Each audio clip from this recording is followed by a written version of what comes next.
عرض دي شي او د دې غزل دا مطلري د ټولي ثوابه ته ډالۍ دا ډېر نران او ډېر مهمان نواز زمونږ بیګا د پروفیسر قایم صاحب سره شته بزلامینو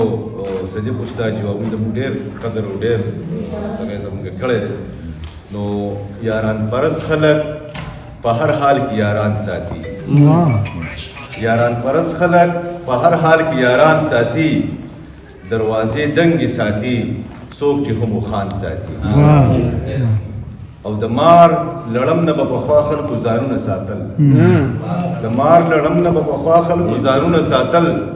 اوس که ځانونه څوک ساتي نو د انسان ساتي او نورالامین صاحب شعر دی چې دا د قلا په حفاظت چې محافظ ولاړ دي دا د قلا په حفاظت چې محافظ ولاړ دي دا قلا نه ساتي په دغه قلا ځان ساتي دا د قلا په حفاظت چې محافظ ولاړ دي دا قلا نه ساتي په دغه قلا ځان ساتي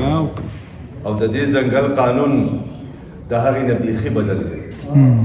د دې ځنګل قانون د هغې نه بیخي بدل دی دلته زمري په ګیدړانو باندې ځان ساتي د ځنګل قانون د هغې نه بیخي بدل دی دلته زمري په ګیدړانو باندې ځان ساتي او زما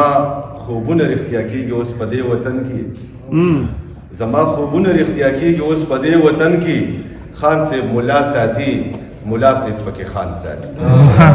زما خوبونه رښتیا کېږي اوس په دې وطن کې خان صاحب ملا ساتي ملا صاحب پکې خان ساتي او دا بل غزل دوه درې شعر دي چې په ځان مین یو ټول د ځانه طوافونه کوو په ځان مین یو ټول د ځانه طوافونه کوو د ثوابونو په انداز کې ګناهونه کوو انور ډالا په ځان مین یو ټول د ځانه طوافونه کوو د ثوابونو په انداز کې ګناهونه کوو او مونږ به خاورې د دنیا سره په لاره لاړ شو مونږ به خاورې د دنیا سره په لاره لاړ شو مونږ چې خوب وینو په خوب کې هم خوبونه کوو مونږ به خاورې د دنیا سره په لاره لاړ شو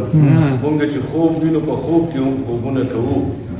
او نورالامین صاحب شعر دی چې خلک چې جنګ لځي نو یو بل له لاسونه ورکي خلک چې جنګ لځي نو یو بل له لاسونه ورکي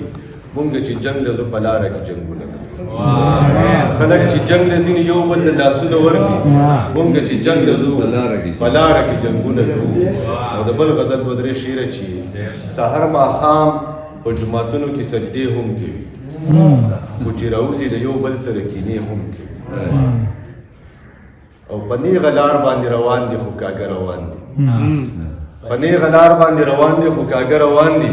دا جنتي دا دوزخي دا اندازې هم کوي په نیغه لار باندې روان دي خو کاږه روان دي دا جنتي دا دوزخي دا اندازې هم کوي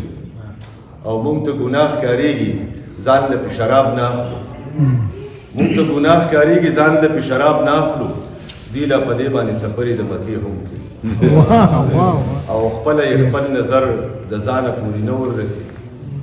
ما ته زما د ژوند زما د پن معنی